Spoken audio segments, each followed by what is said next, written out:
এক ব্যক্তি আমার ফোন দিয়ে বলতেছে কয়দিন আগে, বলে যে হুজুর আমি কোরআন অনেকবার বুঝে বুঝে পড়ছি, আমার খুব ভালো লাগে আল্লাহর কোরআনটা, কালামটা। আমি আপ্লুত হয়ে গেলাম যে এই লোক উনি গুনাহের এক জগতের মানে সামনের দিকে আছে, তো এই লোক কোরআন পড়ে তাও এতবার পড়ছে, মাশাআল্লাহ, আমি আবেগে আপ্লুত হয়ে যাচ্ছি।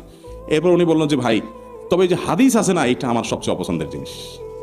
ভাইরা আমার, কোরআনে আল্লাহ তা নামাজ সম্পর্কে বিস্তারিত বিবরণ উল্লেখ করেন নাই। অনেক ওলামা ইকরাম বলেছেন সালাত শব্দের একটা অর্থ তাহরিকুস সালাওয়াইন, নিতম্ব নাড়ানো। তো উনি একটা নিতম্ব নাড়া দিয়ে বললেন নামাজ হয়ে গেছে।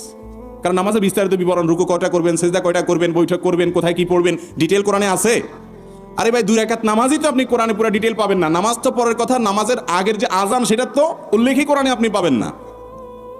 যদি শুধুমাত্র কোরআন দিয়েই আপনি ইসলাম মানতে পারতেন, তাহলে আল্লাহ তাআলা জিবরিল দিয়ে কোরআন পাঠিয়ে দিতেন, নবী করিম সাল্লাল্লাহু আলাইহি সাল্লামকে পাঠাইতেন না। আল্লাহ কোরআনে বলেছেন নবী সাল্লাল্লাহু আলাইহি সাল্লামকে যে আমি আপনার কাছে জিকির নাজিল করেছি, কোরআন নাজিল করেছি। কেন?